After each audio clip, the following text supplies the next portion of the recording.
Rene Batarbonia has finally returned home to Talacogon, Agusan del Sur, where family, friends, and supporters are gathering to pay their final respects. And for the latest, we have our mobile journalist, Ivan Tarinque.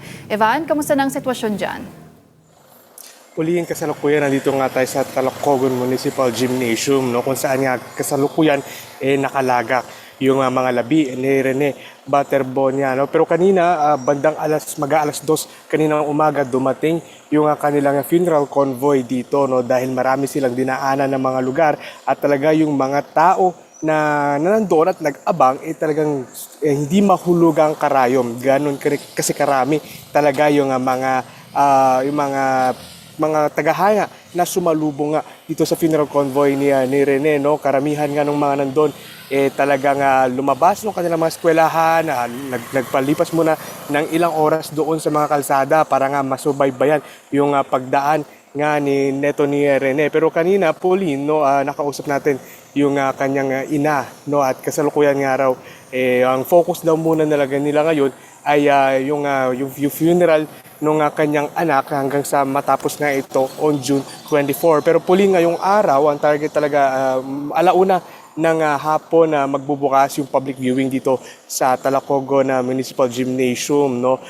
Bago yan, magtatapos yan hanggang 12 midnight. Pero bukas na ito ng alas 8 ng umaga hanggang 12 midnight. No? So ganun yung schedule hanggang June 23. Dahil on June 24, ililibing na si Rene dito sa isang sementeryo dito. Pauline. Evan, may naging tugon na ba ang pamilya ni Rene Batarbonia doon sa pagre-resign ni Ateneo head coach Tab Baldwin pati ng team manager na si Epoch Quimpo kahapon?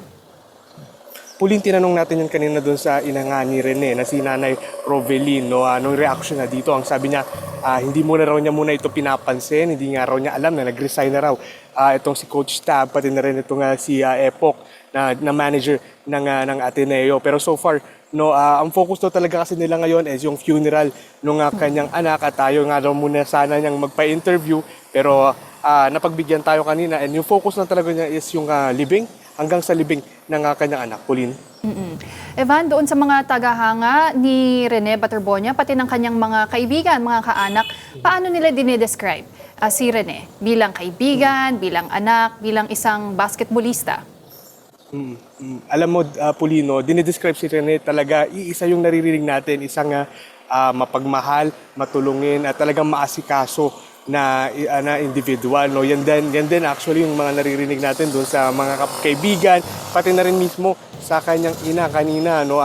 Yun nga yung nakakalungkot nga raw na isipin na dati raw kasi itong si Rene, no, pag tuwing nananalo or nakapaglaro sa mga regional meets, kagaya nga ng mga sa palarong pambansa, kadalasan kasi meron yung mga cash assistance or binibigay yung DepEd na allowances para nga dito sa mga players na ito. Pero itong mga allowance raw na ito, Pauline, ibinibigay niya sa kanyang ina para nga doon sa tulong sa kanilang pagpapatakbo ng kanilang bahay. No? Tinanong natin kanina dun sa nanay niya kung ano ba yung mamimiss niya kay Rene. Ang mamimiss niya raw yung pagiging maalalahanin ng kanyang anak at yung pangako nga nito na abutin yung tugatog ng paglalaro ng basketball. Pauline.